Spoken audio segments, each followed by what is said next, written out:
An exciting story of redemption, love, passion, and new beginnings. He beat her every night, until a millionaire saw the bruises. What began as a rescue turned into a game of lies, desire, and revenge. And in the midst of it all, a buried truth threatens to destroy everything. Watch this story until the end, you'll be surprised. If you like love stories, romance, subscribe to this channel, leave your comment. We post videos like this every day, continuing. The sound of clinking. Glasses echoed through the dining room of Ambrosia like a symphony of crystal and whispered conversations. Megan balanced the tray with the precision of someone who had learned that any mistake could cost dearly. Her delicate but calloused fingers held firmly the weight of others' expectations. It was Thursday, 7:30 in the evening, and the E-Incip, most exclusive restaurant in Beverly Hills, was buzzing with Los Angeles elite. She walked between the tables with calculated movements, always keeping her eyes down, always invisible. She had learned this art of invisibility long before working there. She had learned it at home, where every sudden gesture, every too direct look, every breath too loud could awaken the beast that slumbered inside the man with whom she shared the cramped apartment in Silver Lake. The long sleeve of her black uniform covered the most recent bruises, 3 purple marks in the shape of fingers, a reminder of Tuesday's argument about the money she was supposedly hiding. Tyler always believed she was lying, always found reasons to doubt, and when he doubted, his hands spoke for him. "Miss, could you bring more bread?" The voice came from a table in the corner, where a man alone was leafing through a newspaper while absently stirring his glass of whiskey. Megan hadn't noticed him before, which was strange, because she always noticed everything. She always needed to be alert. "Of course, sir, I'll be right back." Her voice came out as a whisper, as it always did. Tyler said she spoke too softly, that she sounded like a frightened mouse. But she couldn't do differently. Words seemed to hide at the back of her throat, afraid of provoking something bad. When she returned with the bread, the man raised his eyes from the newspaper and observed her. It wasn't the kind of look she was accustomed to receiving from customers. It wasn't the look that mentally undressed her or that evaluated her as an object to be possessed. It was different, more intense, as if he could see through the carefully constructed facade that she presented to the world. Matthew Harrington was 42 years old and knew how to recognize pain when he saw it, not because he was particularly empathetic, but because he had carried his own for so long that he could identify the smell of it in other people. And that brunette waitress, with fair skin marked by a weariness that went beyond the physical, smelled of contained pain. He watched her walk away and noticed something that probably went unnoticed by other customers. She limped slightly on her right leg, almost imperceptible, but it was there. A small hesitation with each step, as if something hurt. Matthew knew that dance. His wife, Sarah, used to dance the same way in the last months of her life, always with a different excuse. A fall at the E. Jim, a trip on the stairs, a domestic accident. He returned to his newspaper, but the letters jumbled before his eyes. His mind was elsewhere, in a past that he had buried along with Sarah in Westwood Village Memorial Park. It had been 3 years since she died in that car accident. 3 years that he had taken refuge in work and obsessive routines that kept his sanity intact. Harrington Hotels had 23 establishments spread across the United States, each of them managed with the military precision that Matthew applied to all aspects of life. He knew every number, every employee, every detail that could be controlled, because after losing Sarah, control had become his religion. But that night, at Ambrosia, something in his carefully planned routine broke. The waitress, with brown eyes and restrained gestures, awakened in him a restlessness he hadn't felt in a long time. It wasn't desire, at least not just that.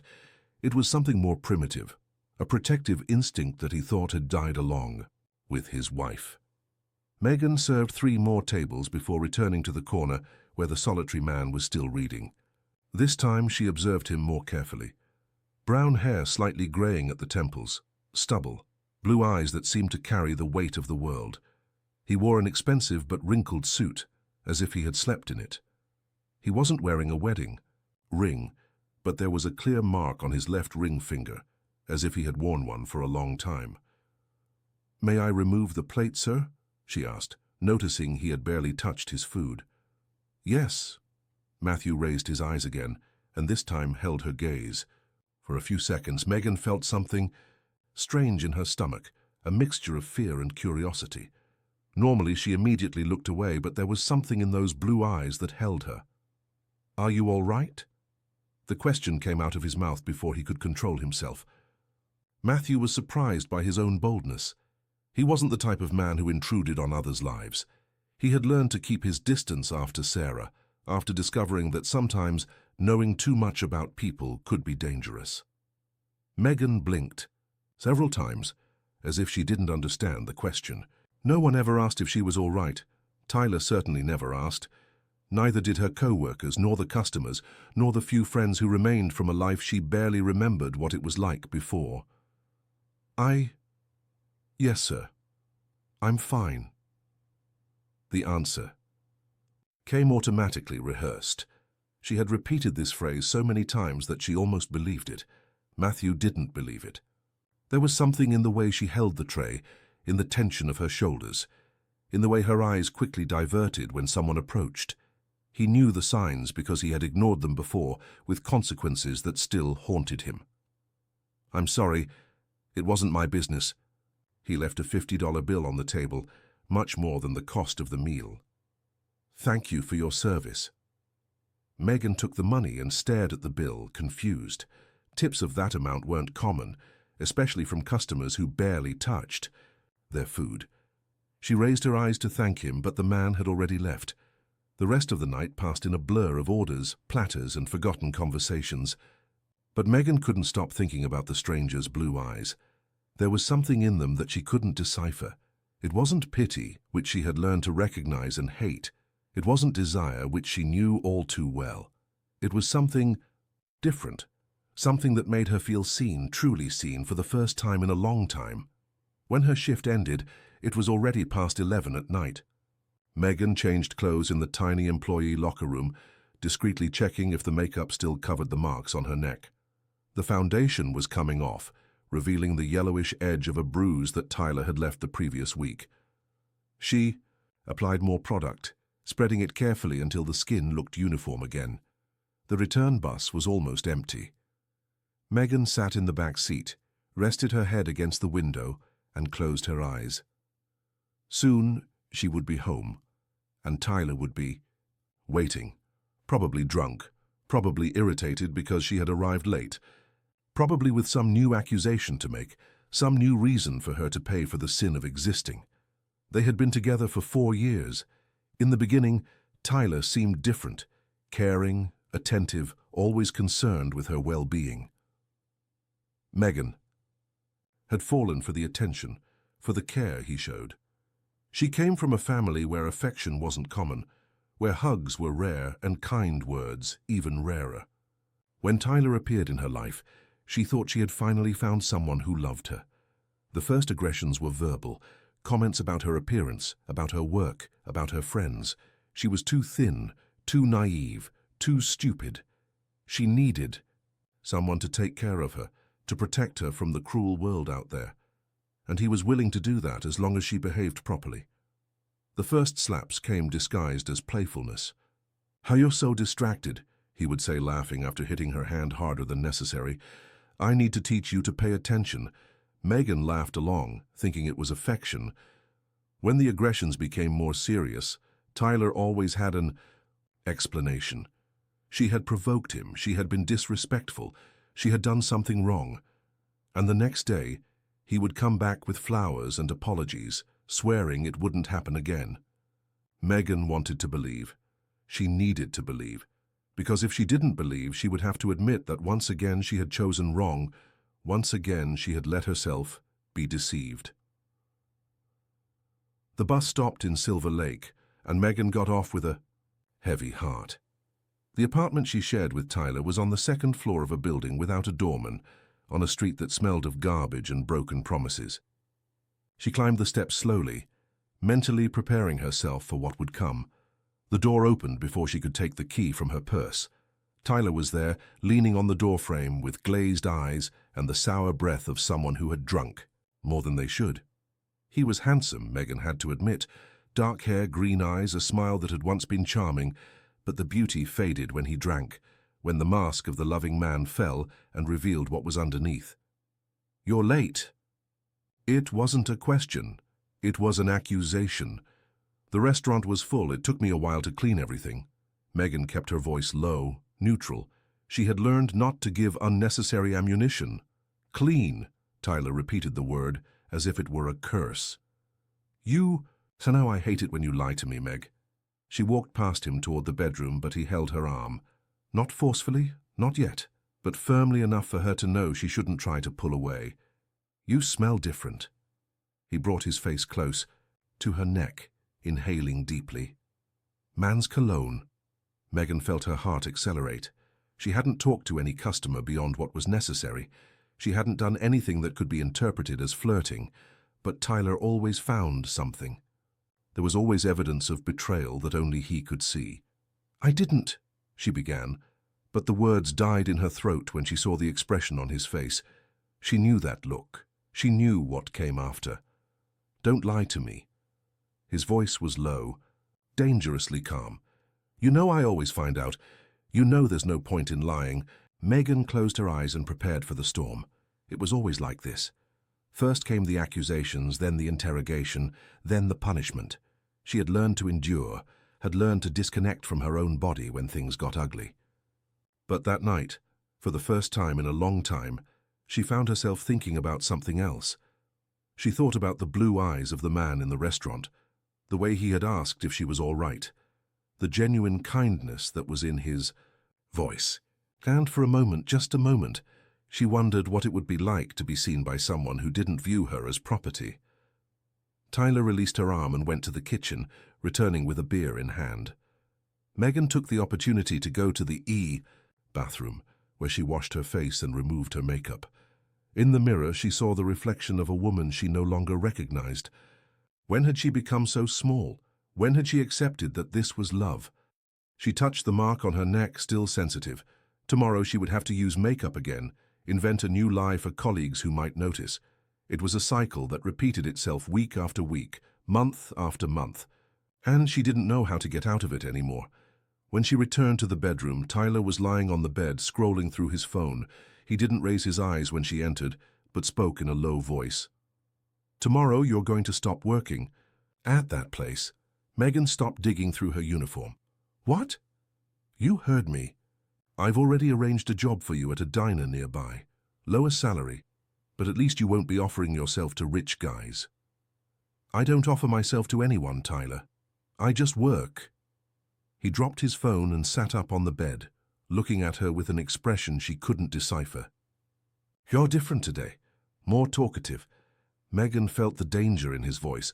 She knew she should back down, agree, do what he expected, but something in her refused to obey.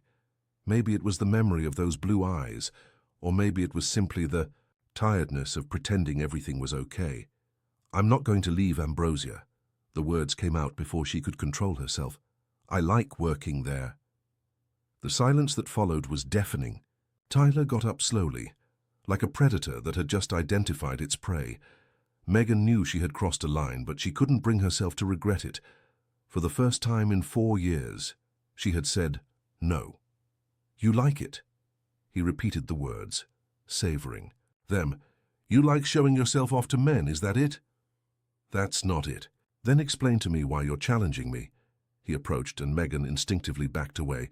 "Explain to me why suddenly you think you can disobey me." Megan opened her mouth to respond, but couldn't find the words. She didn't know how to explain what had changed in her. She only knew that something had broken, something that kept her submissive and quiet. And no matter how hard she tried, she couldn't go back to the place before. Tyler raised his hand, and Megan closed her eyes, expecting the impact. But the blow didn't come. When she opened her eyes, he was standing there, hand in the air, looking at her with a strange expression. "You really are different." He lowered his hand slowly. "But this will pass. It always does." He left the bedroom, leaving Megan alone with her racing heart and a strange feeling in her chest. For the first time, she had confronted Tyler and survived. She didn't know what this meant, but she knew something had changed. She lay down on the bed, still dressed, and stared at the ceiling. Outside, the city didn't sleep. Cars passed by, music played in bars, people lived their lives. And there, in that small room that smelled of mold and despair, Megan wondered for the first time in a long time if there was a different life waiting for her. She thought about the man with the blue eyes. She didn't even know his name, but there was something about him that intrigued her. Maybe it was the way he had looked at her, without judgment, without expectations. Maybe it was the fact that he had asked if she was okay, as if the answer really mattered. She closed her eyes and tried to sleep, but sleep didn't come. Instead, a strange sensation came, something she hadn't felt for so long that she almost didn't recognize it. It was hope, small, fragile like a flame on a windy night, but still alive. Tomorrow would be another day. Tomorrow she would return to Ambrosia, serve other customers, smile politely and do her job. But now there was a difference. Now she knew that there existed a world where people asked if you were okay.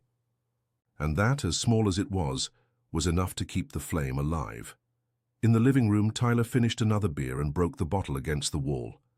Megan heard the noise but didn't move. For the first time, she didn't run to clean up the mess or to apologize for something she hadn't done.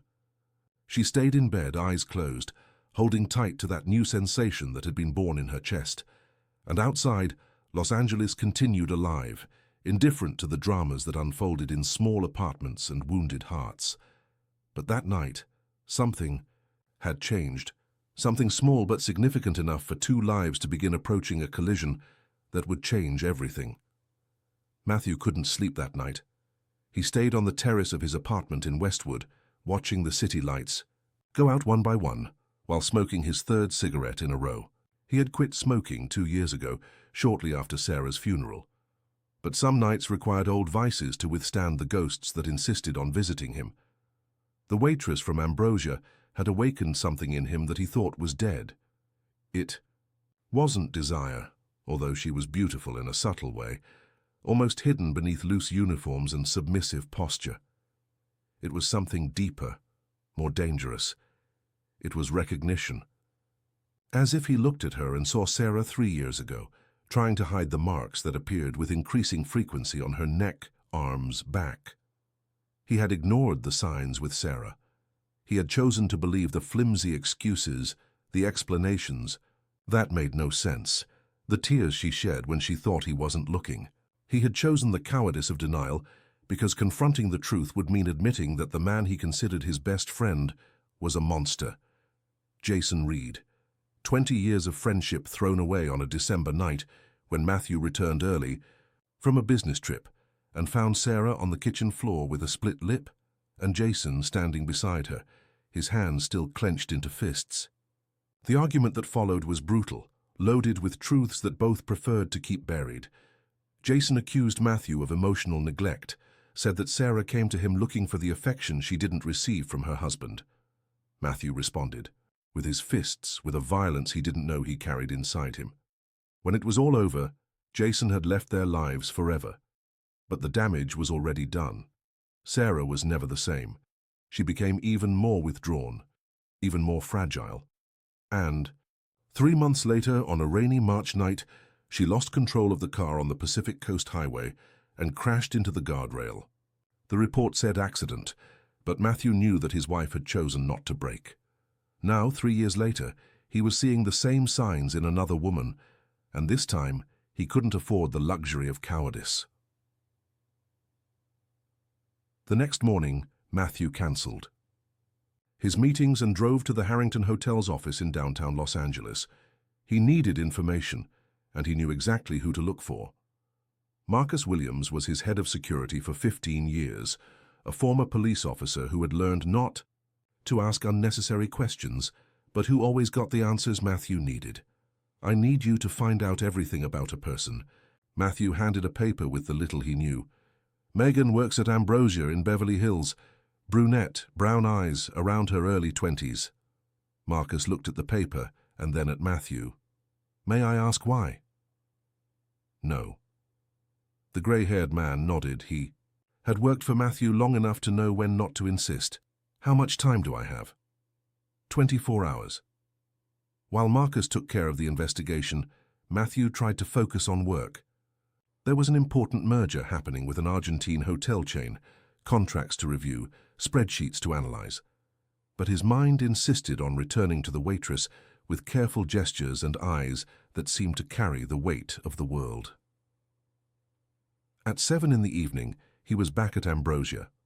He sat at the same table as the night before and ordered the same thing. When Megan approached to take his order, he noticed that she was trembling slightly. There was a new mark on her neck, barely disguised by makeup. "Good evening," she said, keeping her eyes fixed on the notepad. "Good evening." Matthew observed her face carefully. There was something different today. The submission was still there, but there was a new tension, as if she were fighting against something. "The same as yesterday, please." Megan made the note and moved away quickly.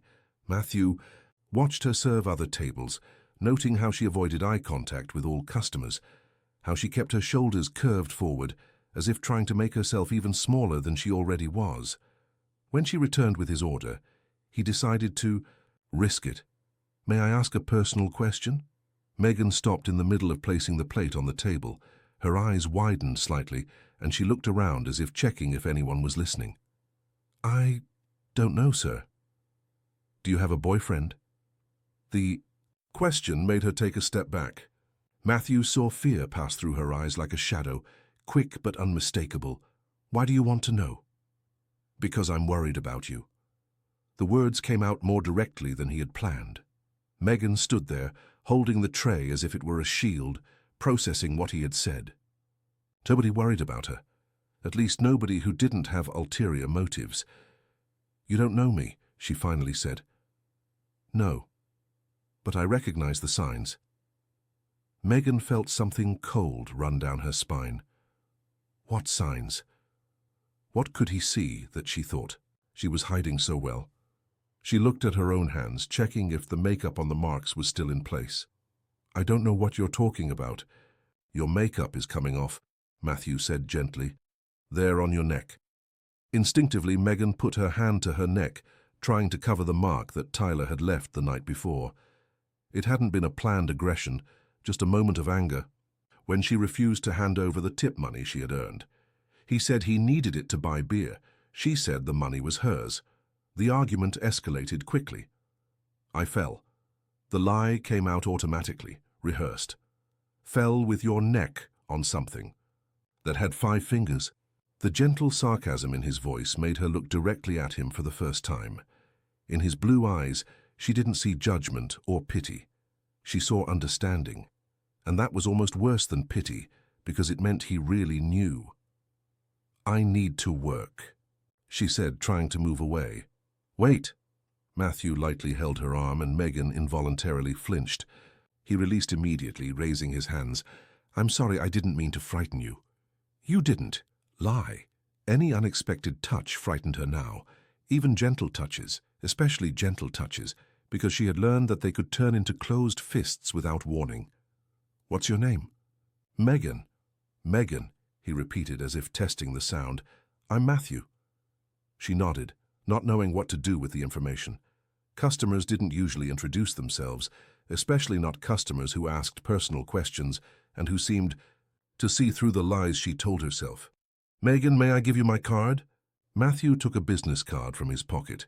"In case you need anything, anything at all." She looked at the card as if it were a venomous snake.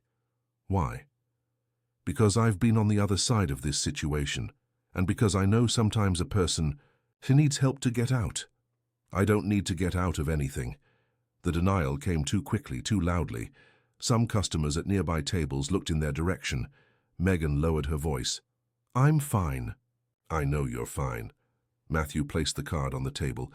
"But if one day you're not, my number is there." Megan looked at the card for a long moment. Matthew Harrington, CEO, Harrington Hotels. She knew the brand. Expensive hotels, important. Clients, a world completely different from hers. What did a man like that want with her? "I need to work," she repeated, but this time she took the card and tucked it in her apron pocket. Matthew nodded and returned to his dinner, but Megan felt his gaze on her for the rest of the night. It wasn't an invasive or uncomfortable look. It was protective. As if he were an invisible bodyguard, making sure nothing bad happened to her. It was a strange feeling, almost addictive. When her shift ended, she went to the locker room to change clothes. She took the card from her pocket and stared at it. Matthew Harrington. The name sounded familiar, but she couldn't remember from where. Maybe she had seen it in a magazine or heard it on television. Rich people always appeared in the news for some reason. She was about to put the card in her purse when she heard footsteps behind her. She turned and saw Laurie, one of the other waitresses, with a concerned expression on her face. "Meg, are you okay? You seem kind of strange today." Laurie was the closest thing to a friend that Megan had at work. Older, divorced, with 2 children to raise alone. She knew life, knew the difficulties, and had a look that didn't judge. "I'm fine, just tired." "Was that man at table 17 bothering you? I saw you talking." Megan hesitated. How to explain? That for the first time in months someone had cared enough to ask if she was all right? No, he was kind. Kind. Laurie repeated the word with skepticism. Rich man being kind to pretty waitress. I've seen this movie before. It's not like that. Meg, honey, you're very naive. A man of that level doesn't talk to us out of the goodness of his heart. He wants something. Maybe Laurie was right. Maybe Matthew was just another man who saw in her an easy opportunity. But there was something, in the way he had spoken to her, in the sincerity of the blue eyes, that made her believe that maybe, just maybe, there were men in the world who cared without wanting anything in return. "You're right," she said, more to end the conversation than because she believed it. "I'll be careful." Laurie nodded, satisfied. "Good girl. Now go home, and if that bastard boyfriend of yours gives you trouble again, you can stay on my couch." Megan smiled. Laurie always offered the couch, and Megan always refused. Because accepting would mean admitting that something was wrong with her life, and she wasn't ready for that yet. The way home was longer than usual. She got off the bus 1 stop early, needing time to think. The streets of Silver Lake were busy, full of young people going to the bars and restaurants in the area. Megan observed them with a pang of envy. When was the last time she had gone out to have fun? When was the last time she had genuinely laughed? When she arrived at the apartment, she found Tyler sleeping on the couch with empty beer cans scattered on the floor. She silently collected the cans and went to the bedroom. In the bathroom mirror, she examined the mark on her neck. The makeup had indeed come off, revealing the purple mark that Tyler had left. How had Matthew noticed, and why did he care? She took the card from her purse and examined it again. On the back, there was a cell phone number written by hand, and underneath a word, "Any time." Megan ran her finger over the writing, imagining what it would be like to call that number. What would she say? "Hello, I'm the waitress you met at the restaurant. My boyfriend beats me. Can you do something?" It sounded ridiculous even in her own mind. She put the card in the dresser drawer under her underwear. She didn't know why she was keeping it, but she also couldn't throw it away. It was as if it were a small anchor of hope in a sea of despair. The next morning, Tyler woke up with a hangover and an even worse mood than usual. Megan was in the kitchen preparing coffee when he appeared, with disheveled hair and bloodshot eyes. "Where's the money?" was the first thing he said. "What money?" "Don't play dumb, Meg, the tip money. I know you made good money yesterday." Megan hesitated. She had made good money the night before, especially because of Matthew's generous tip. But the money was saved to buy medicine for the headache that had been tormenting her for weeks. "I need the money for—" "You don't need anything that I don't decide you need." Tyler approached, and she could smell the sour scent of alcohol. "Where's the money?" "Tyler, please, just today. Tomorrow I'll give it to you." "Today?" He extended his hand. "Now." Megan knew there was no point in arguing. When Tyler got in that state, any resistance only made things worse. She went to her purse and took out the money, handing it to him reluctantly. "See how easy it is when you cooperate?" He kissed her forehead, a gesture that she once interpreted as affection, but now recognized as possessiveness. Now make more. Coffee. This one is crap. Megan remade the coffee in silence, trying not to think about the card hidden in the drawer, trying not to think about Matthew and the blue eyes that seemed to see through all the lies she told herself, trying not to think that maybe, just maybe, there was a way out. When she arrived at work that night, Matthew was already there. Same table, same time, as if he were part of the decor. This time, he wasn't alone. There was an older man sitting. With him, with grey hair and military posture. They were talking in low voices, and occasionally the older man would show some papers to Matthew. Megan approached to take their order, trying not to show curiosity. But when Matthew raised his eyes to her, there was something different in his expression, something that seemed like solidarity and anger at the same time. "Good evening, Megan," he said, and she noticed that he used her name in front of the other man. "How are you?" "Fine, sir. What would you like?" Matthew ordered for both of them, but continued looking at her with that strange expression. When she walked away, she heard the older man say something about confirming suspicions and next step. Megan tried not to think about what that could mean. During the night, she noticed that Matthew observed her more attentively than the other times, not in an invasive way, but as if he were looking for something. When she passed near his table carrying a heavy tray, he instinctively stood up, as if to help her. The gesture was so natural, so automatic, that she almost dropped the tray in surprise. "Sorry," he said, sitting back down. Instinct. Instinct. How many men had the instinct to help? Tyler certainly didn't. He thought that helping with household chores was women's work, that his only obligation was to bring money home. Although in recent months he had been unemployed, living off the tips she brought from the restaurant. Near the end of her shift, Megan began to feel strange. Her head was light, her hands were shaking, and a growing nausea was taking over her stomach. She had eaten little during the day, just a sandwich at lunch, and the fatigue of the past few weeks was taking its toll. She was returning from the kitchen with a full tray when her legs simply gave way. The last thing she remembered was the sound of dishes breaking on the floor and a familiar voice shouting her name. When she woke up, she was lying on a soft couch, in a place that smelled of cleanliness and sophistication. She opened her eyes slowly and saw Matthew sitting in a nearby armchair with a worried expression on his face. "Where am I?" Her voice came out hoarse. "In my apartment. You fainted at the restaurant." Megan tried to sit up, but her head spun. Matthew immediately got up and helped her to get more comfortable. "Easy. The doctor said you're dehydrated and malnourished. When was the last time you had a decent meal?" "Doctor." Megan looked around, noticing for the first time the minimalist, but expensive decoration of the apartment. She was in a huge living room with floor-to-ceiling windows that showed the city glowing below. It was a world completely different from hers. "I need to go home," she said, trying to get up again. "You need to rest. I've already called a restaurant told them you weren't well. You shouldn't have done that. They'll fire me." "They won't." Matthew sat on the edge of the coffee table, close enough for her to see the sincerity in his eyes. "I know the owner of Ambrosia. You won't be fired." Of course he knew. Men like Matthew knew all the owners of expensive establishments in the city. Megan felt even smaller, even more out of place. "Why are you doing this?" she asked. Matthew was silent for a long moment, as if deciding how much of the truth he could share. "Because my wife died 3 years ago, and because I didn't help her when she needed it." The confession came out simple, direct, loaded with a pain that Megan immediately recognized. It was the same pain she saw in the mirror every day, the pain of someone who carried guilt that couldn't be resolved.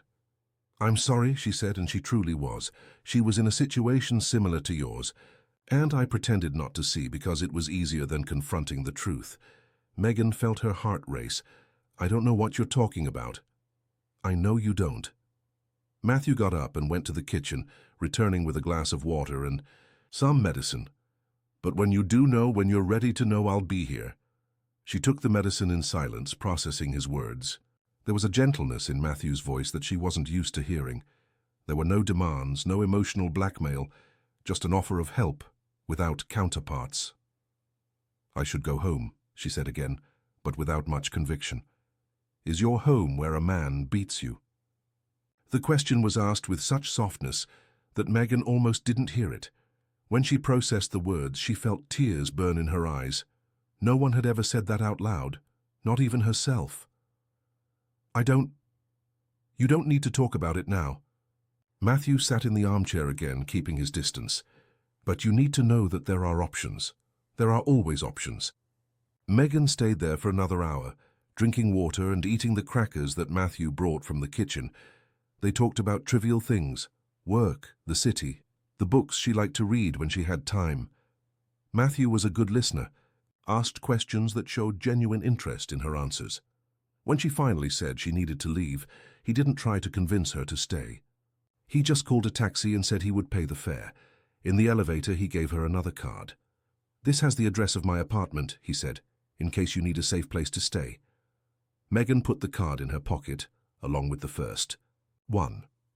They were small pieces of paper, but they seemed to weigh tons.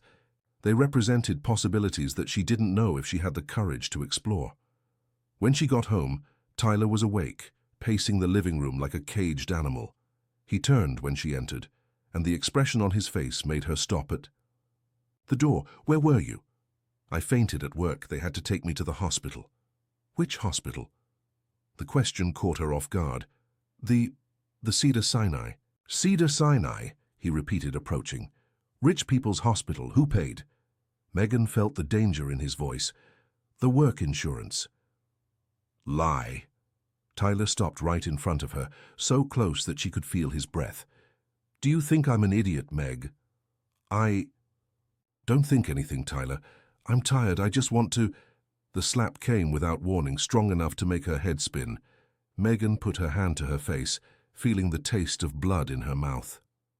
"Don't lie to me." His voice was low, dangerous. "I always find out. Always." Megan looked at him through the tears that were beginning to form. For the first time, she saw Tyler exactly as he was. Not as the man who loved her, not as someone who had problems, but was deep down good. She saw a man who controlled her through fear, who fed on the power he exercised over her. And for the first time, she allowed herself to imagine what a different life would be like. A life where men asked if she was okay, where kindness didn't come with a price, where she could faint from exhaustion and wake up in safety. "I'm talking to you." Tyler held her chin firmly, forcing her to look at him. "I heard," she said, and there was something new in her voice, something he didn't recognize. "You're different again." He released her face and took a step back. "This job is changing. It's making you uppity." Megan didn't respond. She just went to the bedroom, locked the door, and sat on the bed. She took the 2 cards from her pocket and looked at them for a long time. Matthew Harrington, CEO, Harrington Hotels, and on. The back of the second, an address in Westwood and the words "safe place." She put the cards in the drawer, along with the fragile hope that was growing in her chest. Tomorrow would be another day. Tomorrow she would return to work, would smile politely again, would pretend that everything was fine. But now she knew there was a place to go if things got too bad. And that, small as it was a kind of freedom she didn't know existed. Outside, Los Angeles breathed in the hot spring night. And somewhere in Westwood, Matthew Harrington also couldn't sleep, thinking about the woman he had brought home and the decisions he would have to make in the coming days. Because he had lied to Megan about one thing, he wasn't just offering help, he was preparing for a war. Marcus Williams knocked on Matthew's office door at 9 o'clock sharp, carrying a brown folder that seemed to weigh more than it should. Matthew was standing in front of the panoramic window, observing the movement on Wilshire Boulevard below, but his mind was somewhere else completely. He was thinking about Megan, sleeping on the couch in his living room the night before, the way she had flinched when he approached, the purple mark that disappeared beneath the collar of her blouse. "Did you get what I asked for?" Matthew asked without turning around. "I did, and you won't like what I found." Marcus placed the folder on the desk and sat down. Megan Andrews, 28 years old, originally from Ventura. She's been working at Ambrosia for 8 months. Before that, she worked at 3 other restaurants, all jobs that didn't last long. Matthew turned around, interested. Why did she leave the jobs? Officially? Personal issues. But I talked to some former colleagues. Marcus opened the folder and removed some photographs. She always showed up injured. She made up excuses, but everyone knew. One time she fainted during her shift and was taken to the hospital. They said she had fallen down the stairs. Matthew felt a familiar anger rise in his throat, the same anger he had felt when he found Sarah on the kitchen floor 3 years ago. And the boyfriend?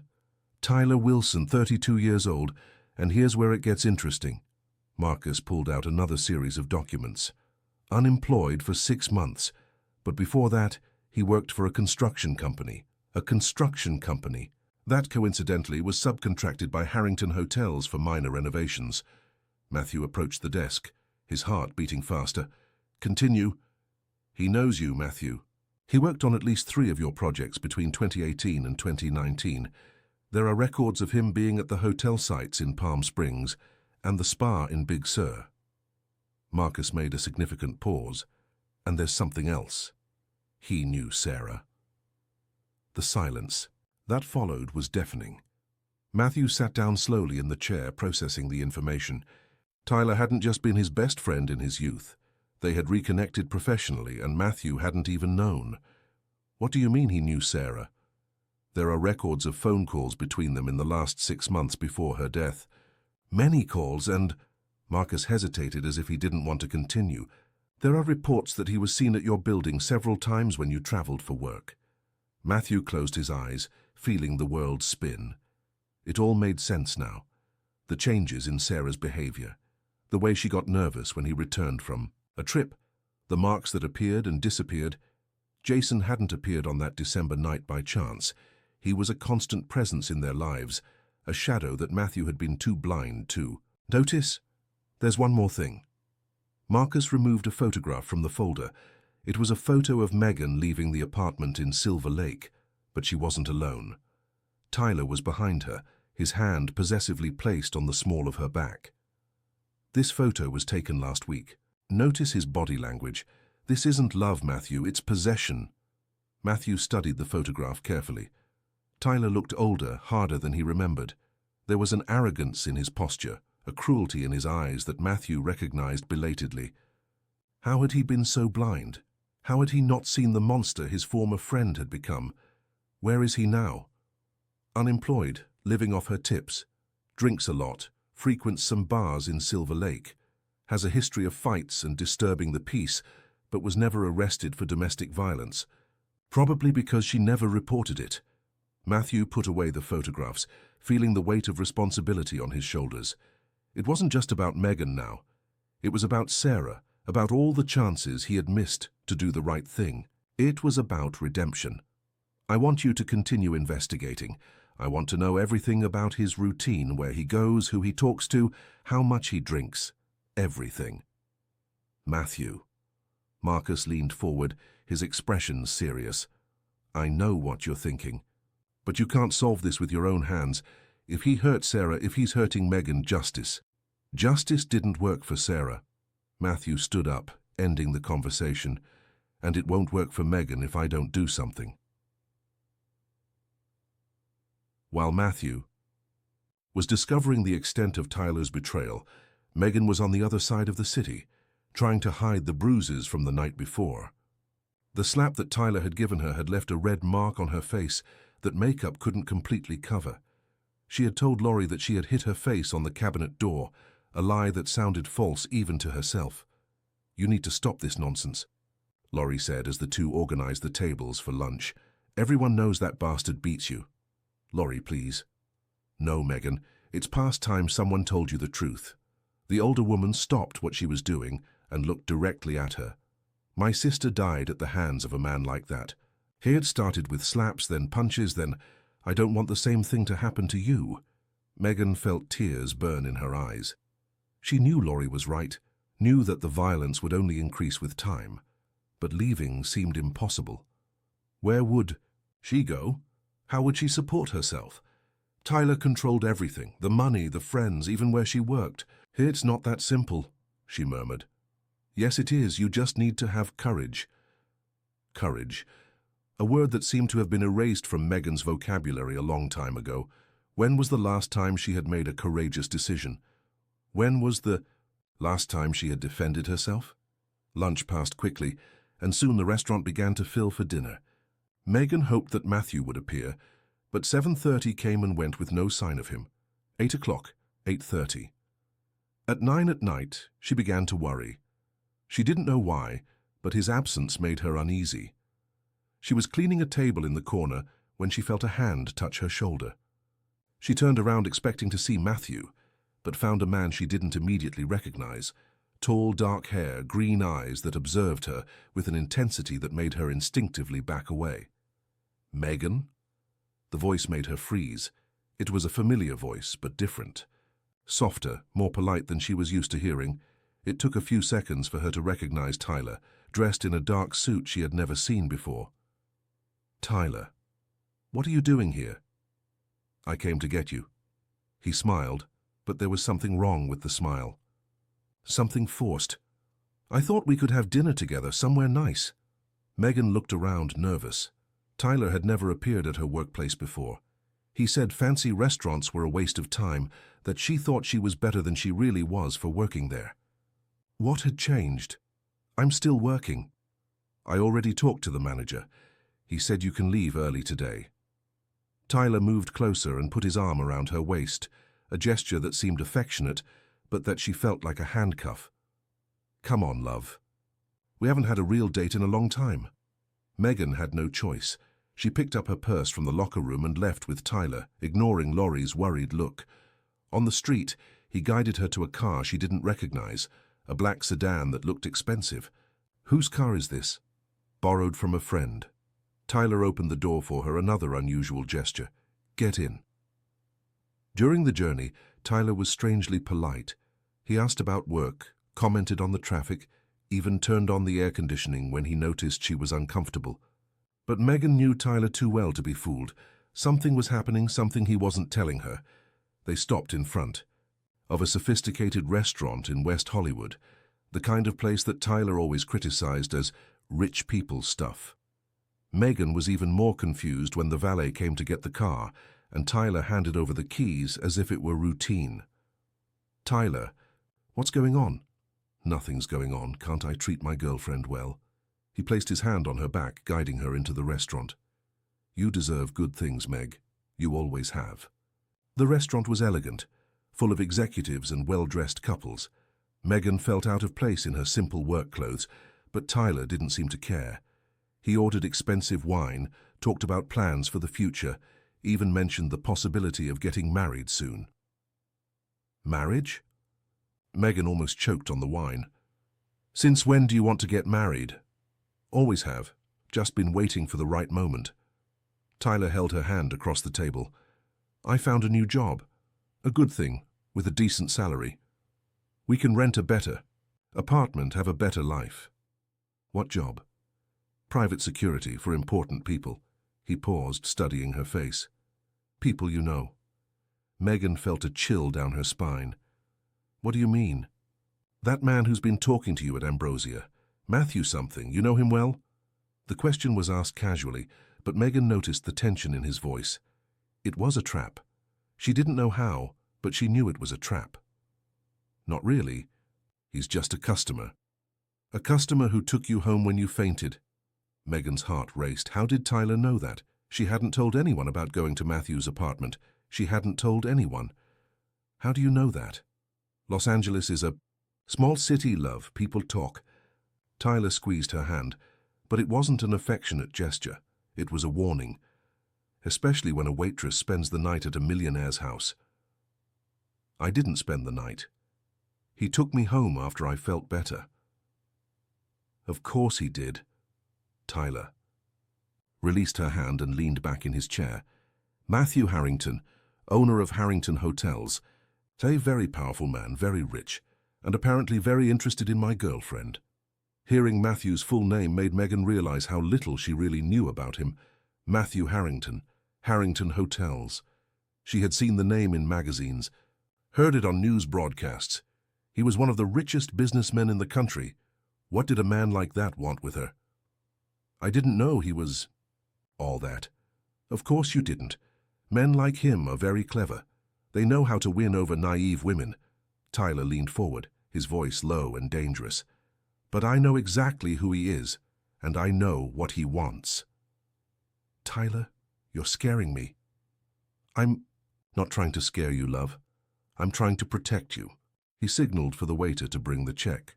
Men like Matthew Harrington don't do anything out of kindness. If he's interested in you, it's because he wants something. During the ride home, Tyler was silent, but Megan could feel the tension emanating from him. When they arrived at the apartment, he finally exploded. 4 years, Megan, 4 years I take care of you, protect you, and you betray me with the first rich guy who shows up. I didn't betray you with anyone. No? Tyler turned to her, his eyes shining with a fury she had never seen before. Then explain to me why you have his card in your drawer. Megan felt her blood freeze. You went through my things. Your things? Tyler laughed, but there was no humor in the laugh. You think there's anything in this house that isn't mine? You think there's anything in your life that I don't control? He went to the bedroom and came back with the 2 cards that Matthew had given her. Megan saw them in Tyler's hands and felt as if she were losing the last anchor of hope. Anytime. Tyler read the words written on the back of one of the cards. How romantic. And this one, safe place. He offered you a safe place, is that? Tyler, please, please what? Please don't discover that you're planning to leave me. Please don't realize that you're prostituting yourself to get a better life. It's not like that. Then explain what it is. Tyler grabbed her arms, squeezing hard enough to leave marks. Explain to me why you kept his cards. Explain to me why you spent the night at his house. Because for the first time in 4 years, someone treated me like a human being. The words came out before she could control herself, loaded with all the anger and frustration she had kept for so long. Because for the first time someone asked if I was okay without expecting anything in return. The silence that followed was deadly. Tyler released her slowly, as if he were processing what she had said. When he spoke, his voice was low, dangerously calm. So that's it. You think he's better than me. I think he doesn't hit me. The phrase hung in the air between them. It was the first time Megan had admitted out loud what Tyler did to her. It was the first time she had called it by name. I've never hit you, Tyler said, but the denial sounded false even to him. You're hitting me now. Megan looked at her arms, where the marks of his fingers were already appearing. Tyler followed her gaze and released her arms immediately, as if he had received a shock. For a moment she saw something like remorse pass through the green eyes, but it only lasted a second. That's different. You provoked me.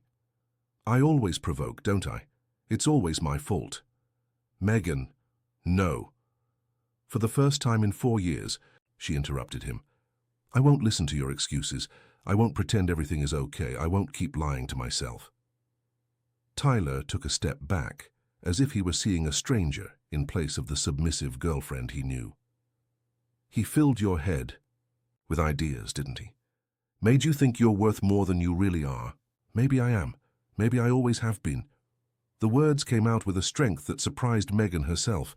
It was as if a part of her that had been sleeping for years had finally awakened, a part that remembered what it was like to be respected, to be treated with kindness.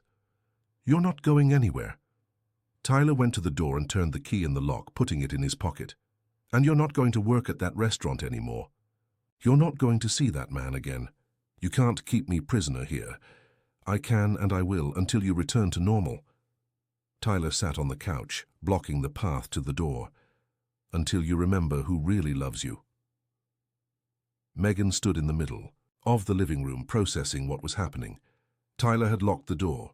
She was a prisoner in her own apartment. And for the first time she understood that this wasn't love. It had never been love. It was possession, it was control. It was a prison that she had helped build, brick by brick, excuse by excuse, lie by lie. She went to the bedroom and locked herself in there, knowing that the lock wouldn't protect her if Tyler decided to enter. But for now he seemed content just knowing she couldn't leave. It was a demonstration of power, a way of reminding her who was in control. Megan sat on the bed and looked out the window. Down below, the city was still alive. People came and went, free to go where they wanted. She wondered if Matthew was looking for her, if he had noticed her absence at the restaurant. She wondered if anyone would notice if she simply disappeared. Hours passed. Tyler didn't try to enter the bedroom, but she could hear the sound of the television in the living room. He was awake, standing guard. When she finally fell asleep, she dreamed of blue eyes and gentle voices, of cards that promised safe places and men who asked if she was okay. When she woke up, it was already morning, and Tyler had left. The key was in place, but she knew it. It was a temporary freedom. He would return, and when he did, things would be even worse. She was in the kitchen making coffee when she saw the envelope that had been slipped under the door. Her name was written on the front, in handwriting she didn't recognize. Inside there was a single sheet of paper and a key. "Megan, I know you're in danger. This key is for a safe apartment at the address noted below. Go there today, while he's not there. There are things you need to know about Tyler, about me, about what's really happening. Trust me. Matthew." Megan read the letter 3 times, her heart beating faster and faster. She looked at the golden key in the palm of her hand and felt, for the first time in years, that she had a real choice in front of her. She could stay, accept the prison that Tyler had built around her, continue pretending that this was love. Or she could take the key, open the door and discover what was on the other side. Outside it was starting to rain. Inside the apartment, Megan was holding a key that could change her life. And for the first time in a long time, she felt that maybe she had enough courage to use it. The sound of the rain on the window seemed to whisper a single word: choose. And Megan finally was ready to choose. The rain had stopped when Megan finally found the courage to leave the apartment. It was 2 in the afternoon, and Tyler still hadn't returned. She knew she had little time before he came back and discovered her absence. The golden key burned in the palm of her hand, like a promise and a threat at the same time. The address that Matthew had written down was in West Hollywood, on a quiet street lined with upper-middle-class residential buildings. Megan passed by the place 3 times before gathering the courage to enter. It was a discreet building, with electronic entrance and security cameras. When she typed in the code that Matthew had written on the paper, the door opened with a soft click. The apartment was on the 5th floor. Megan took the elevator, her heart beating so loudly that she was sure everyone in the building could hear it. When she reached the door, she hesitated for a long moment before putting the key in the lock. She was crossing a line from which she might not be able to return. She was choosing to trust a man she barely knew, abandoning the known safety of the hell she called life. The door opened, revealing a tastefully decorated apartment, but clearly prepared in a hurry. There were new women's clothes still with tags on the bed, beauty products in the bathroom, food in the refrigerator. Matthew had thought of everything. This attention to detail made her feel something she hadn't experienced in a long time. Genuine. She was exploring the apartment when she heard footsteps in the hallway. Her heart raced. Could it be Tyler? Had he discovered where she was? But the knock on the door was soft, polite. And when Matthew's voice came from the other side, she felt her legs weaken with relief. "Megan! It's me, Matthew. Are you there?" She opened the door and found him standing there, with his hair disheveled by the rain and an expression of intense concern in his blue eyes. When he saw her, something in him relaxed, as if he had been holding his breath. "You came," he said, and there was genuine surprise in his voice. "I didn't know if I should." "You always should. Always." Matthew entered the apartment, closing the door behind him. "How are you? Did he hurt you?" Megan showed the marks on her arms, still purple from Tyler's fingers. Matthew observed the bruises with an expression she couldn't decipher. There was anger there, but also guilt, as if those marks were his responsibility. "I'm sorry," he said softly. "I'm sorry for not acting sooner." "How did you know? About what he did yesterday?" Matthew hesitated, as if deciding how much of the truth he could share. Finally, he sighed and went to the window, looking at the street below. "Because I've known Tyler for a long time, and because he's done this before." "What do you mean?" "Sit down, Megan. There are things you need to know." She sat on the couch, her hands nervously intertwined in her lap. Matthew remained standing as if he couldn't stay still. Tyler was my best friend for almost 20 years. We grew up together. We were like brothers. When I married Sarah, he was my best man. Matthew paused, his voice laden with an old pain. What I didn't know was that he was obsessed with her from the beginning. Megan felt a chill down her spine. Obsessed how? He thought Sarah had married the wrong man. That she deserved someone who would give her more attention, who would be more present. And he was right about one thing. I traveled a lot, worked too much, left her alone more than I should have.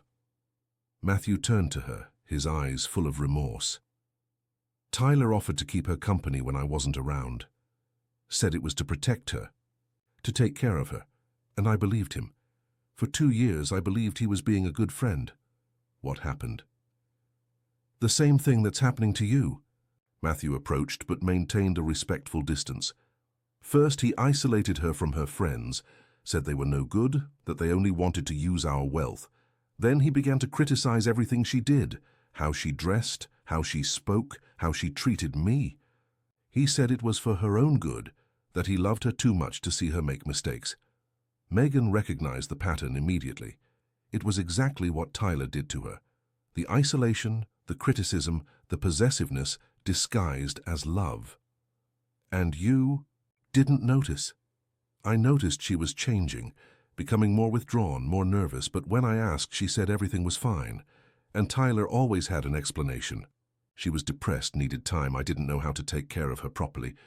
Matthew ran his hand through his hair, frustrated. He convinced me that I was the problem.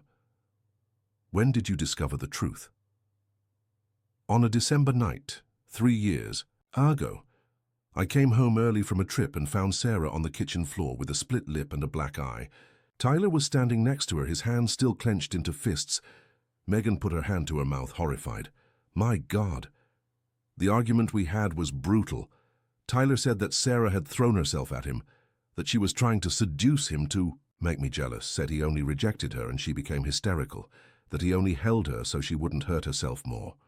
Matthew laughed bitterly, and for a moment, I almost believed it, because it was easier to believe than to accept, that my best friend was a monster. But you didn't believe it. No, because I saw the fear in Sarah's eyes, the same fear I see in your eyes when Tyler is around. Matthew sat in the armchair across from her. I kicked Tyler out of our lives that night. Said if he came near Sarah again, I would kill him. And he stopped. For a while. But the damage was already done. Sarah was never the same. She became paranoid, depressed, had nightmares every night. She didn't trust anyone anymore, not even me. And I didn't know how to help her. Megan saw tears form in Matthew's eyes. It was the first time she had seen him so vulnerable, so human. What happened to her? 3 months later, on a rainy night, she lost control of the car. On the Pacific Coast Highway, she hit the guardrail at 50 miles per hour. Matthew closed his eyes. The report said accident, but I knew she had chosen not to brake. The silence that followed was laden with pain and remorse. Megan got up and went to Matthew, gently placing her hand on his shoulder. He looked at her, surprised by the gesture. It wasn't your fault, she said softly. Yes, it was. I should have seen the signs earlier. I should have protected her. Like, you're trying to protect me now. Matthew held her hand, still resting on his shoulder. The touch sent an electric current up Megan's arm, something she hadn't felt in a long time. It wasn't fear. It wasn't pain. It was something completely different. I won't let it happen again, he said, his voice low and intense. I won't let him hurt you like he hurt her. Megan looked into Matthew's blue eyes and saw a determination that made her feel safe for the first time in years. But she also saw something else. She saw desire, carefully controlled but undeniably present. Matthew, she began, but didn't know how to finish the sentence. He stood up slowly, ending up very close to her. Megan could feel the heat of his body, the smell of his cologne mixed with rain. When he raised his hand to touch her face, she didn't flinch. For the first time in a long time, a man's touch didn't evoke fear. "You're so strong," he murmured, his thumb gently tracing the line of her cheek. "Stronger than you imagine." "I don't feel strong." "You're here, aren't you? You had the courage to leave, to trust me. That's strength." Megan closed her eyes, allowing herself to feel the gentle touch. It was so different from Tyler's hands, always possessive, always painful.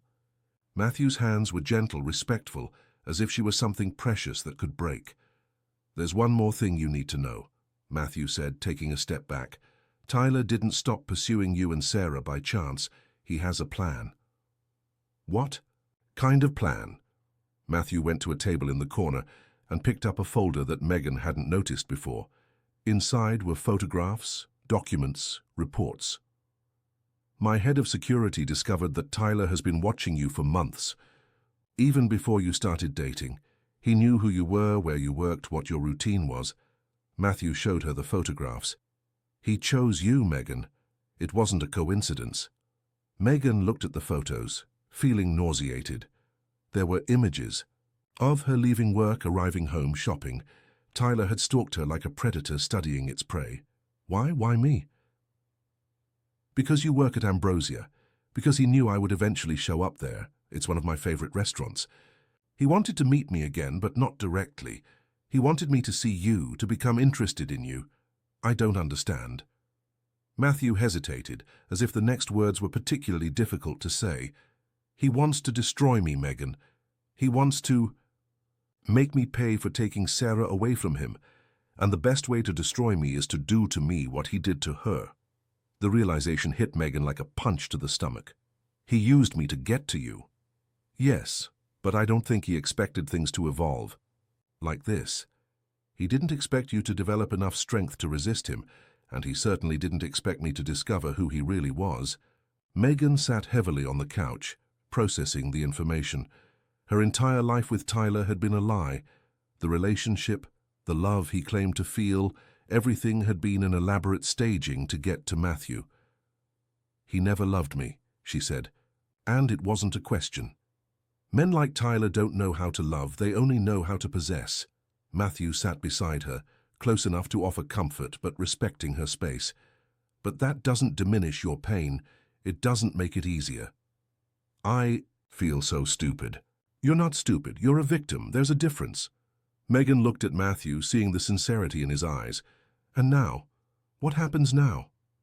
"Now, you stay safe while I resolve this." "How?" "Leave that to me." There was something in Matthew's voice that made her shiver. A coldness, a determination that promised consequences. Megan had the feeling that Matthew Harrington could be as dangerous as Tyler when provoked. "Matthew, you can't do anything illegal. You can't." "I won't hurt him, if that's what's worrying you." Matthew held her hands. "But I'll make him pay for what he did to you and to Sarah." The touch of his hands sent waves of heat through Megan's body. She looked at their intertwined fingers and felt something she hadn't experienced in a long time. Desire. Not the sick desire that Tyler awakened in her through fear and manipulation, but something pure, genuine. "Megan," he said her name like a prayer. "I need you to know, what I feel for you has nothing to do with Tyler or with revenge. It's real." She raised her eyes to him, seeing the vulnerability he was trying to hide. "Matthew, I know it's complicated. I know you're coming out of an abusive relationship, that you need time to heal. I'm not asking for anything. I just want you to know that my feelings are sincere." Megan felt tears burn in her eyes. When was the last time someone had spoken to her with such honesty, such kindness? "I don't know how to feel," she admitted. "I'm confused, afraid. I don't know who to trust." "Then don't trust anyone yet. Not even me. Just trust yourself." Matthew gently squeezed her hands. "You're stronger than you think. Smarter than Tyler ever gave you credit for." It was almost 6 in the evening when Matthew finally prepared to leave. He had spent the last few hours showing Megan how the apartment worked, where everything was, how to use the security system. It was obvious that he had planned everything meticulously. "Don't leave here tonight," he said, stopping at the door. "Tomorrow we'll talk about the next steps." And if Tyler comes looking for me? He doesn't know you're here. And even if he finds out, the building has 24-hour security, you're safe. Megan nodded but still felt nervous. Matthew noticed her anxiety and came back to her. Hey! He gently lifted her chin. You're safe. I promise. His proximity made Megan's heart race. She could see every detail of Matthew's face, the small lines around his eyes, the texture of his stubble. When he leaned in slightly, she thought he was going to kiss her. Part of her wanted him to do that, but Matthew controlled himself, giving only a soft kiss on her forehead. Good night, Megan. After he left, Megan stood at the door for a long moment, processing everything that had happened. Her life had completely changed in a matter of hours. For the first time in 4 years, she was alone, really alone, without Tyler controlling every movement, every thought. She explored the apartment in more detail, noticing the small touches that Matthew had provided. There were books she had mentioned liking, tea of the brand she preferred, even dark chocolate, which she had once commented was her favorite. How did he remember such small details? In the kitchen, she found a note stuck to the refrigerator. There's enough food for a few days. If you need anything, my number is on the table. Don't hesitate to call. M. Megan took the note and read it several times. It was so different from the notes that Tyler left, always full of orders and veiled threats. This was just kind, careful. She took a long shower, using the expensive products that Matthew had bought. For the first time in months, she could relax in the hot water without worrying about hiding bruises or rushing the shower because Tyler was waiting. It was a small freedom, but significant. She was drying her hair when she heard noises coming from the apartment next door. Loud voices, argument. Her heart raced. Could it be Tyler? Had he discovered where she was? She turned off the hairdryer and listened. The voices sounded familiar, but she couldn't be sure. She went to the window and looked at the street, searching for Tyler's car or any sign that he had found her. The street was quiet, but that didn't reassure her. Tyler was smart, manipulative. If he wanted to find her, he probably could. She was about to call Matthew when she saw something that made her freeze. Across the street, standing under a tree, was a male figure watching the building. It was difficult to see clearly in the dim light of the late afternoon, but the silhouette seemed familiar. Megan backed away from the window, her heart beating uncontrollably. Was it paranoia, or was Tyler really there? She picked up the phone with trembling hands and dialed Matthew's number. Megan, what happened? Matthew, I think he's here. Tyler, there's someone watching the building. Where are you now? In the apartment, away from the window. Stay where you are, I'm coming over. Matthew, if it's him, leave it to me, 20 minutes. The call ended, leaving Megan alone with her fears. She dressed quickly and stayed in the corner furthest from the windows, watching the street through a crack in the curtain. The figure was still there, motionless, waiting. 15 minutes. Later, she saw Matthew's car turn the corner. He stopped across the street, and Megan saw him get out of the vehicle with determination. But when Matthew approached the tree where the figure was, he found no one. Tyler had disappeared. Matthew called her from the intercom. Can I come up? When he arrived at the apartment, Megan was visibly shaken. Matthew found her sitting on the couch, hugging her own legs. He was there, Matthew. I know it was him. I believe you. Matthew sat beside her. But he's gone. For now. He knows where I am. Then we'll go somewhere else. I have a house in Big Sur, completely isolated, secure. Megan looked at him, seeing the genuine concern in his blue eyes. Why are you doing this for me? Matthew hesitated, as if he were fighting something internally. Finally, he held her face with both hands. Because I can't lose another person I love to Tyler. The words hung in the air between them. Megan felt the world stop. Matthew had said he loved her. It wasn't possible. They had known each other for a few days, but when she looked into his eyes, she saw that it was true. She saw a deep, genuine feeling that made her feel as if her heart would explode. "Matthew," she began, but he shook his head. "You don't need to say anything. I know it's very early, I know you're confused, I just wanted you to know." Instead of responding with words, Megan did something that surprised herself. She leaned in and kissed Matthew softly on the lips. It was a hesitant kiss, almost shy but loaded with gratitude and something more. When they separated, Matthew looked at her with surprise and tenderness. "Megan, thank you," she whispered, "for saving me, for showing me that I deserve to be treated with kindness." Matthew pulled her into a gentle embrace, and for the first time in a long time, Megan felt truly safe in a man's arms. There was no possessiveness in his touch, no expectations, just care. They stayed like that for a long moment, each processing the complex feelings that had emerged between them. Outside, night was falling over Los Angeles, and somewhere in the city, Tyler was planning his next move. But for now, in that apartment in West Hollywood, Megan had finally found something she thought no longer existed: hope, and maybe, just maybe, the beginning of true love. The war against Tyler was just beginning, but for the first time, Megan wasn't fighting alone. The house in Big Sur was a perfect refuge, surrounded by pines and mountains, isolated enough that no one could approach without being seen, but comfortable as a dream. Megan woke up the next morning for the first time in years, without the knot of anxiety in her stomach, without the fear of what the day might bring. Matthew was in the kitchen preparing coffee when she came downstairs. He turned when he heard her on the steps, and the smile that lit up his face made her feel something warm spreading through her chest. This was how it felt to be desired in a healthy way, not as property, but as something precious. "Did you sleep well?" he asked, serving coffee in a delicate porcelain cup. "Better than in years." She accepted the cup, her fingers brushing his in the process. The touch sent an electric current up her arm. "Matthew, I need to thank you." "You don't need to. Thank me for anything." He came closer, stopping near enough for her to feel the warmth of his body. "You would have done the same for me." Megan doubted that. Until a week ago, she could barely defend herself, let alone someone else.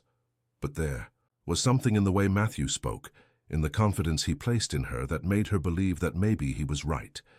Maybe she was stronger than she thought. They spent the morning talking on the porch, watching the mountains covered by a soft mist. Matthew told her about his childhood, about how he had built the hotel empire from scratch after his father died. Early, Megan talked about her abandoned dreams, about how she wanted to be a teacher before Tyler convinced her she wasn't smart enough. "You still can be," Matthew said, taking her hand. "Okay, it's not too late to start over. I'm 28 years old, I didn't finish college. So what? I know people who changed careers at 50. Life doesn't end because you lost a few years." The simplicity with which he spoke about restarting life made her realize how much Tyler had limited her worldview. For Tyler, she was static, defined only in relation to him. For Matthew, she was full of possibilities. They were having lunch when Matthew's phone rang. Marcus, the head of security, was calling. Matthew answered on speakerphone, and his expression quickly changed. "We have a problem," Marcus said without preamble. "Tyler found out where you are." Megan felt her blood freeze.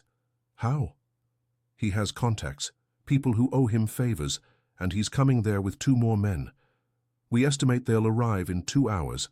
Matthew stood up immediately, his mind already working. "How many men do we have on the property?" 4. It might not be enough if they come armed. "And they will." Matthew looked at Megan, seeing the fear in her eyes. "Marcus, call more. People. I want this house protected like Fort Knox." "Matthew." Megan stood up, her legs shaky. "Maybe I should leave. I don't want you to get hurt because of me." "You're not going anywhere."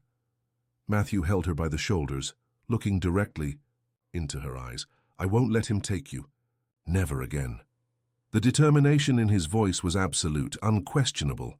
But Megan knew Tyler, knew what he was capable of when defied. And now he wasn't just angry, he was desperate. Desperate men did unthinkable things. "He'll try to kill."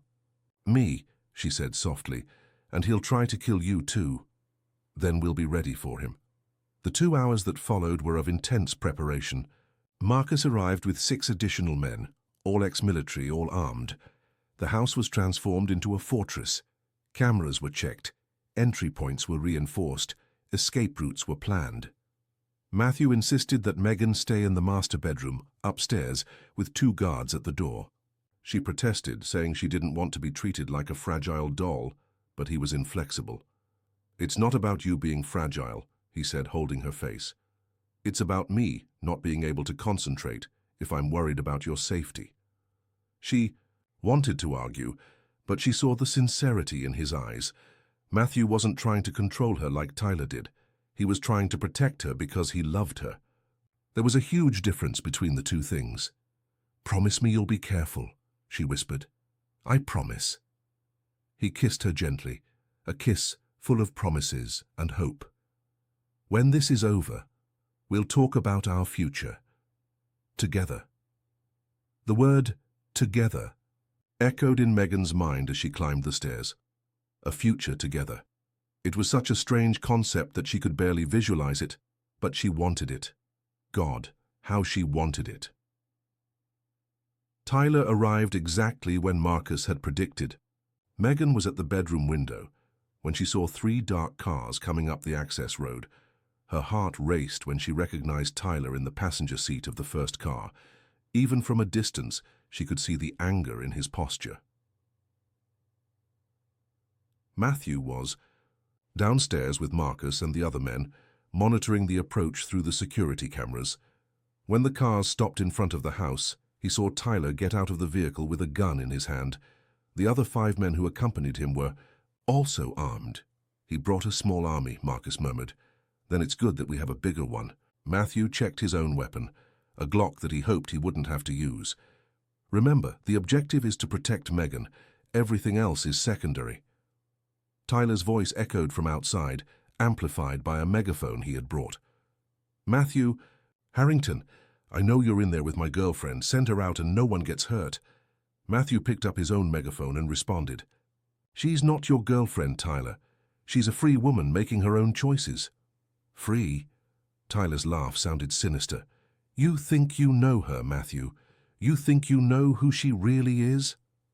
I know she doesn't deserve to be beaten by a coward like you." "Coward?" Tyler's voice went up an octave.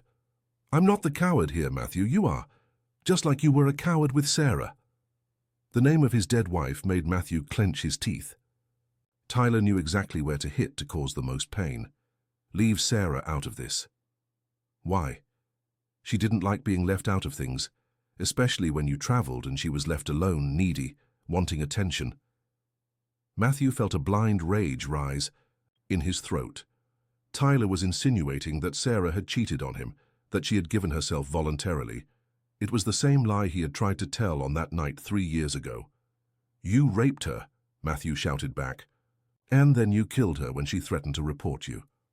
The silence that followed was deafening. Even Matthew's men turned to look at him, surprised by the accusation.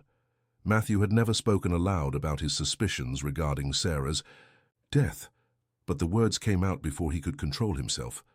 "Very clever, Matthew," Tyler's voice returned, but now it had a different tone, more dangerous.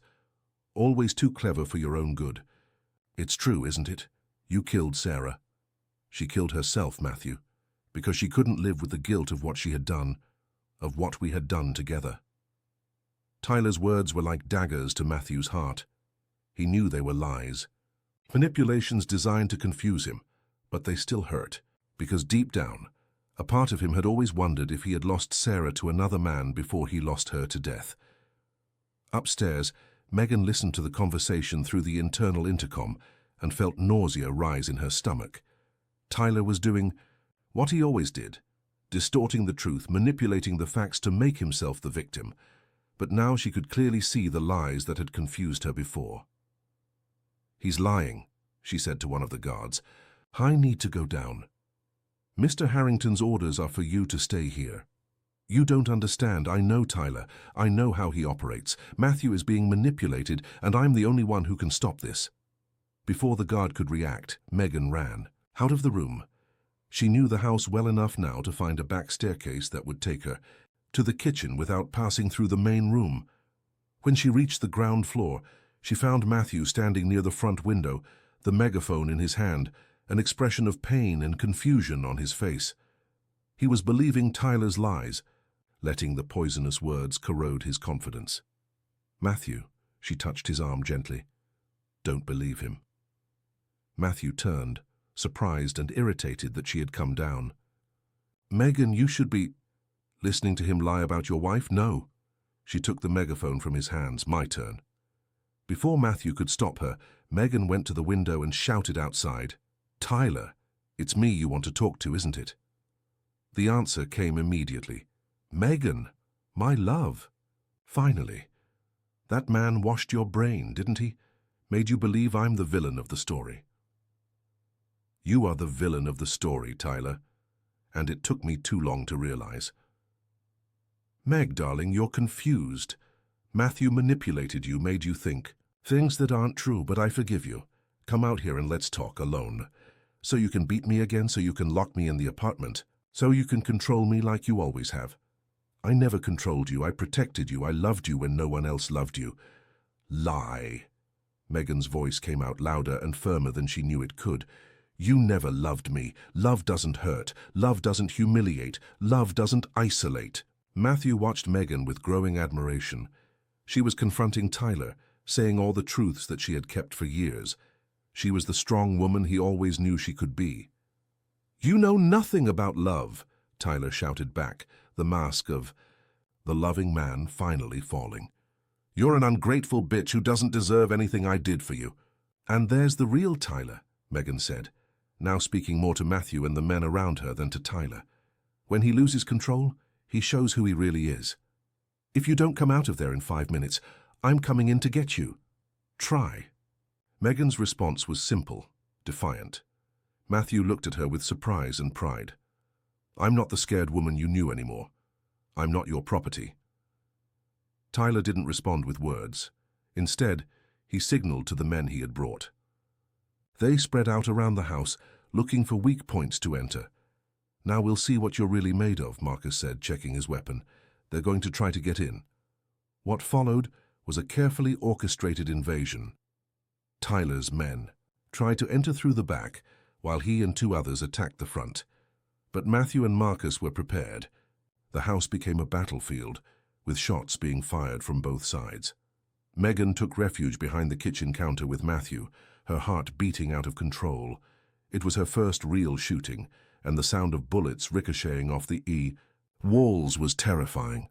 "It's okay," Matthew whispered in her ear, one hand protectively on her back. "My men are better than his." Indeed, the numerical superiority and training of Matthew's men soon proved decisive. One by one, Tyler's accomplices were neutralized, some wounded, others simply surrendering when they realized they were at a disadvantage. But Tyler didn't give up. When he saw that his men were losing, he did something desperate. He managed to enter the house through the back while attention was focused on the front, and appeared in the kitchen with the gun pointed directly at Megan. "Now we'll see who's in charge here," he said, his voice low and dangerous. Matthew turned slowly, keeping his hands visible. Between him and Tyler was Megan, vulnerable, terrified, but strangely not completely submissive as Tyler expected. "Let her go, Tyler. It's me you have a problem with." "No, Matthew. The problem is that you both think you can challenge me. You think you can take what's mine." Tyler pressed the gun barrel against Megan's temple. "But I'm going to teach you both a lesson." "Tyler," Megan said softly, and there was something different in her voice. Something that made both Matthew and Tyler pause. "Do you want to know the truth about Sarah?" "Megan, don't," Matthew began, but she interrupted him. "No, Matthew. He needs to hear it."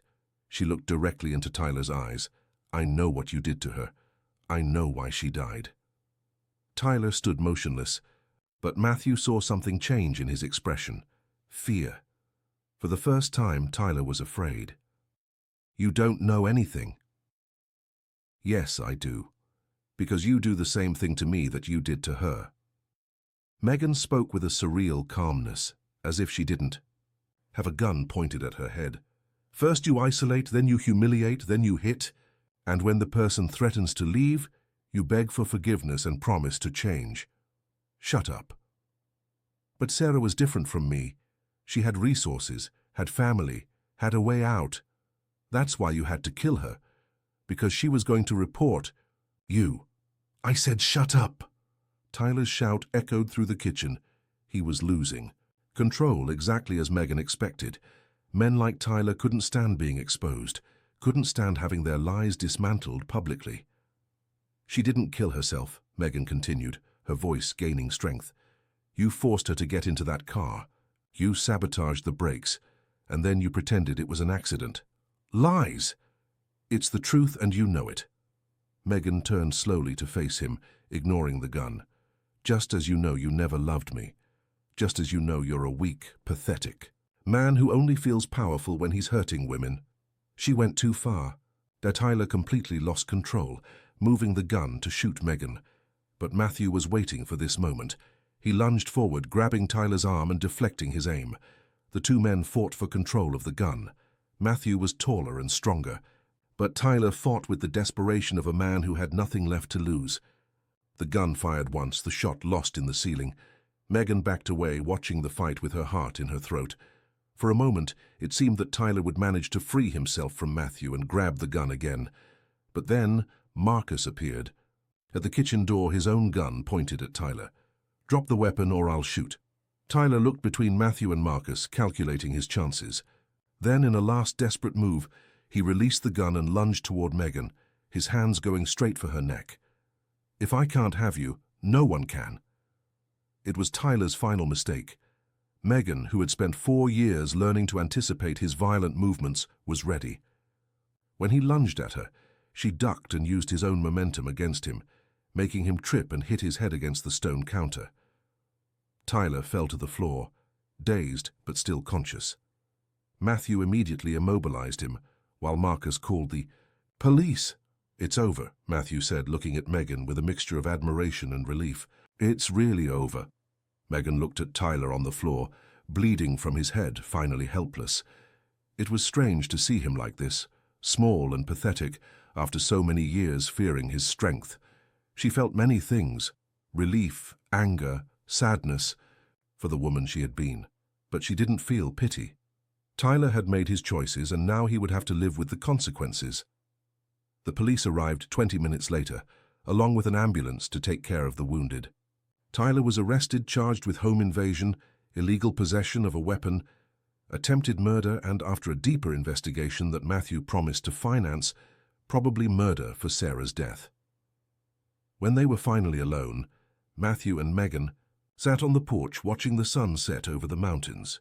They didn't speak for a long time, just processing everything that had happened.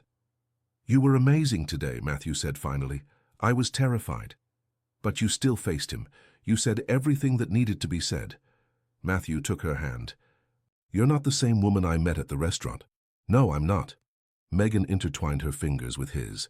And you helped me find this woman. She was always there. You just needed space for her to appear. They kissed when the first star appeared in the sky.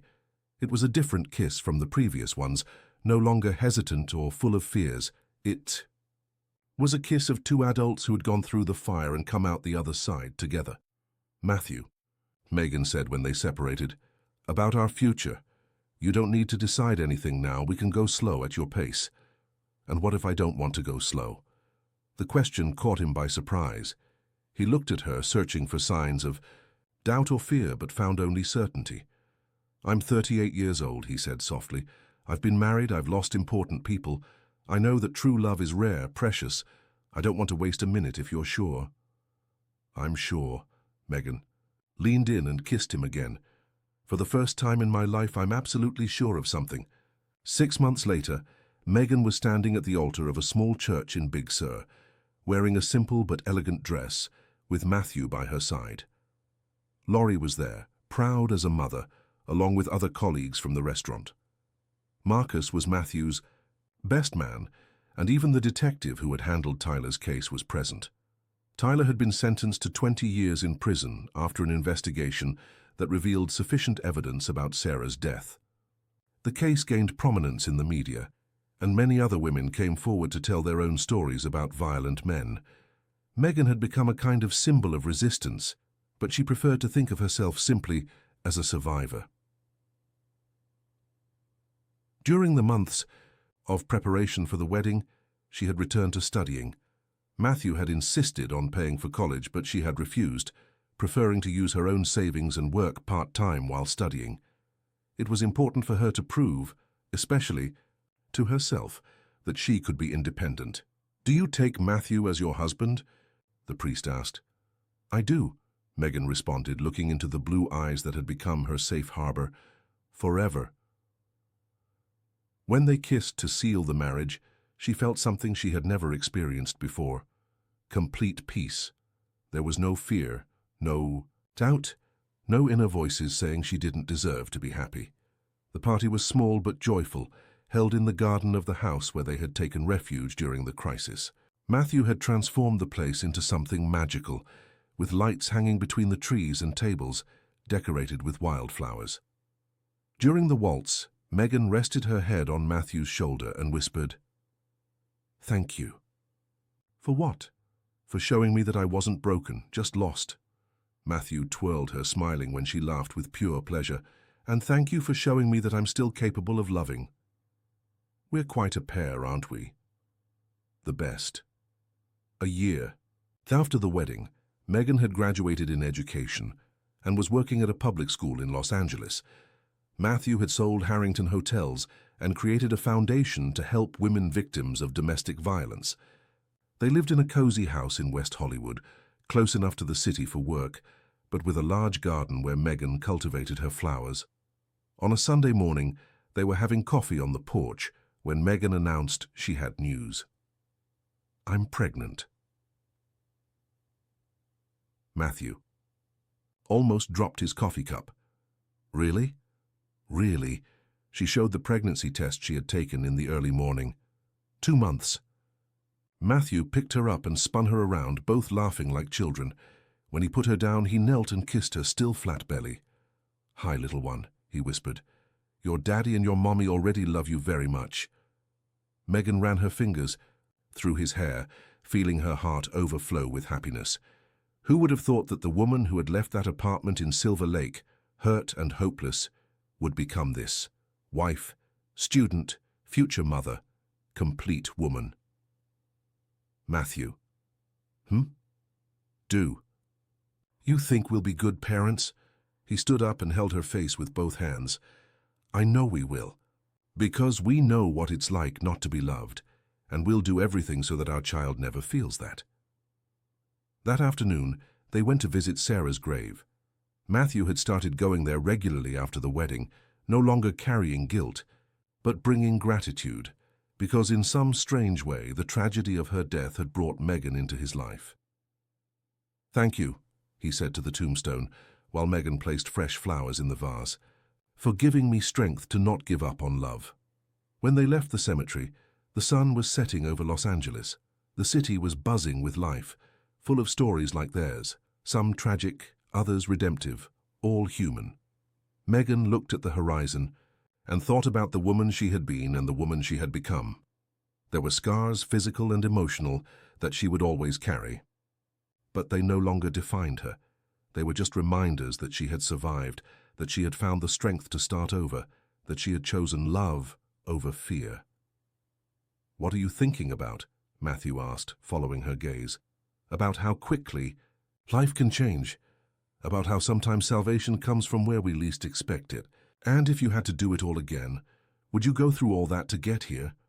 Megan thought for a moment, remembering the pain, the fear, the nights when she thought she wouldn't survive, but also remembering the moment when she first saw Matthew, the first gentle touch, the first kiss that didn't come with violence. "Yes," she said finally, "because it brought me to you, and you brought me back to myself."